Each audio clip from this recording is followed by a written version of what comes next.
আসসালামু আলাইকুম। চুলাতেই আজকে আমি আপনাদেরকে পাউন্ড কেক তৈরি করে দেখাবো। পাউন্ড কেকের A to Z রেসিপি আজকে আমি আপনাদের সাথে শেয়ার করব। আশা করছি এই রেসিপিটি আপনাদের সবার খুব ভালো লাগবে। চুলাতে বেক করার পরও কেকের কালার কিভাবে এত সুন্দর আনা যায় সেটার টিপসটাও কিন্তু আজকে শেয়ার করব।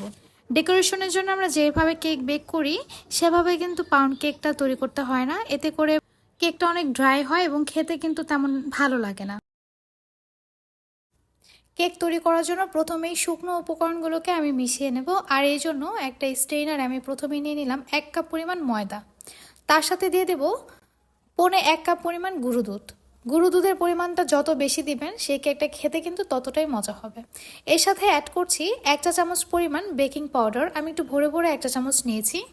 আর তারপর দিয়ে দিচ্ছি 1/2 চা চামচ পরিমাণ বেকিং সোডা। এখন একটি শুকনা পাত্রের মধ্যে আমি এই শুকনো উপকরণগুলোকে খুব ভালোভাবে ছেঁকে নেব।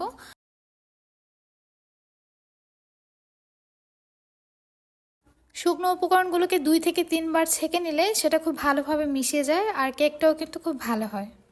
তাই আমি এই উপকরণগুলোকে আরও একবার ছেঁকে নিচ্ছি। আমার রেসিপিগুলো যদি আপনাদের ভালো লেগে থাকে তাহলে প্লিজ আমার চ্যানেলটি সাবস্ক্রাইব করে যাবেন এবং লাইক শেয়ার কমেন্ট করে আমার পাশে থাকবেন আশা করছি। একটি কাচের বাটিতে আমি রুম টেম্পারেচারে থাকা 4টা ডিম নিয়েছি। আর এখন এখানে আমি অ্যাড করব ভ্যানিলা এসেন্স। আমি রেডম্যানের যে ভ্যানিলা এসেন্সটা পাওয়া যায় সেটা ব্যবহার করছি। আমি এখানে 1.5 চা চামচ পরিমাণ এসেন্স দিয়েছি। আর তার সাথে দিয়ে দেব সামান্য পরিমাণে সিরকা। এতে করে ডিমের স্মেলটা কেকের মধ্যে একদমই পাওয়া যাবে না। এখন অ্যাড করব 1 কাপ পরিমাণ চিনি। চিনির পরিমাণটা এমন হবে আপনি যতটুকু পরিমাণ ময়দা দিবেন ঠিক সেই পরিমাণ চিনিটা নিলেই কেকের মিষ্টির ব্যালেন্সটা একদম পারফেক্ট থাকে। আর চিনিটাকে অবশ্যই গুঁড়ো করে ব্যবহার করতে হবে। এতে করে চিনিটা খুব ভালোভাবে গলে যাবে। চিনি যদি ঠিকমতো না গলে আপনার কেকটা কিন্তু যখন খাবেন তখন দেখবেন চিনির একটা দানা দানা ভাব থাকে, তখন কিন্তু দাঁতের মধ্যে সেটা পড়লে খেতে একদমই বাজে লাগে। আমি হ্যান্ড উইক্স দিয়ে এটাকে বিট করার চেষ্টা করেছিলাম, তবে এটাতে সময় খুব বেশি লাগে। এই জন্য আমি একটা ইলেকট্রনিক বিটার দিয়ে ডিমটাকে খুব ভালোভাবে বিট করে নিচ্ছি। আর এই ডিমটাকে বিট করার সময় এটাকে ফোমি করে বিট করার একদমই প্রয়োজন নেই। যতক্ষণ না পর্যন্ত চিনিটা সম্পূর্ণ গলে যায় ততক্ষণ পর্যন্ত জাস্ট এটাকে বিট করে নিতে হবে। এখন এখানে অ্যাড করব 1/3 কাপ পরিমাণ তেল। তেলের পরিমাণটা পাউন্ড কেকে কিন্তু একটু বেশি পরিমাণে ব্যবহার করতে হয়। তেলটাকে আমি হ্যান্ড উইক্স দিয়ে খুব ভালোভাবে এই ডিমের মেলাঙের সাথে মিশিয়ে নেব। এখন শুকনো উপকরণগুলোকে অল্প অল্প করে এই মেলাঙের সাথে আমি মিশিয়ে নেব। একবারে সবগুলো শুকনো উপকরণ এখানে দেওয়া যাবে না, এতে করে এটা মেশাতে অসুবিধা হবে এবং দানা দানা থেকে যাওয়ার সম্ভাবনা থাকে। তাই আমি এটাকে 2 বারে করে মিশিয়ে নিচ্ছি। শুকনো উপকরণগুলোকে মেশানোর সময় যে কোনো এক সাইডে ঘুরিয়ে এটাকে মেশাতে হবে। আপনারা উল্টাপাল্টা মিশালে তখন এই মেলাংটা কিন্তু একদম বসে যাবে, তখন কেকটা কিন্তু একদমই ফুলবে না। নর্মাল টেম্পারেচারে থাকা দুধ এখানে অ্যাড করছি অল্প অল্প করে। আমি এখানে প্রায় 1/2 কাপ পরিমাণ দুধ অ্যাড করেছি। দুধের পরিমাণটা আপনারা বুঝে দিবেন। আপনাদের যদি মনে হয় আপনাদের এই মিশ্রণটা একটু বেশি ঘন হয়ে গিয়েছে সেক্ষেত্রে আপনাদের 1/2 কাপেরও একটু বেশি দুধ এখানে লাগতে পারে। দুধটাকে অবশ্যই আগে থেকে জাল করে তারপর ঠান্ডা করে নিয়েছি। এই মিশ্রণটা এখন তৈরি হয়ে গিয়েছে। এখন আমি এটাকে বেক করতে দিব। যেই পাত্রে আমি কেকটা বেক করব সেই পাত্রের চারপাশে আমি এভাবে কাগজ বিছিয়ে দিয়েছি আর কাগজের নিচে আমি কিন্তু একটু তেলও মেখে নিয়েছি।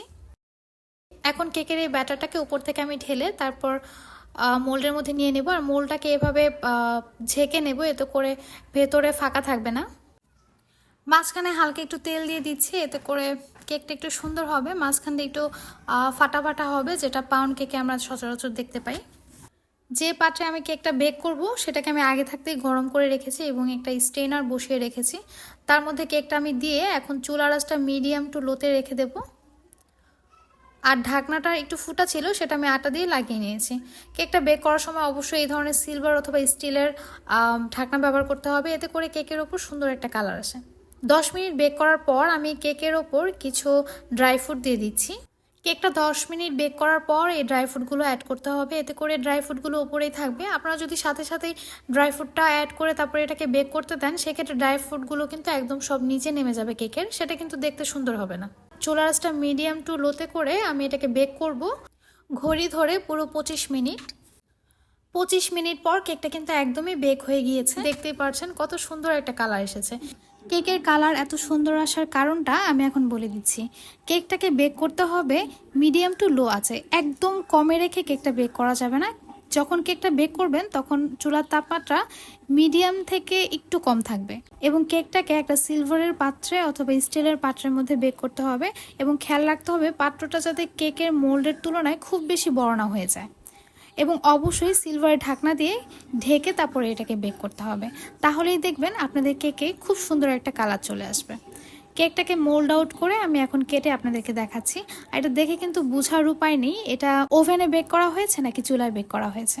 পাউন্ড কেক কখনোই স্পঞ্জি করে তৈরি করবেন না, সেক্ষেত্রে কেকটা খেতে কিন্তু ভালো হবে না, খুব ড্রাই হবে এবং গিলতেও কিন্তু আপনাদের কষ্ট হবে। চুলা থেকে নামিয়ে একটা কাপড় দিয়ে কেকটাকে ঢেকে রাখবেন যতক্ষণ না পর্যন্ত এটা ঠান্ডা হয়। আশা করছি রেসিপিটি আপনাদের সবার খুব ভালো লেগেছে।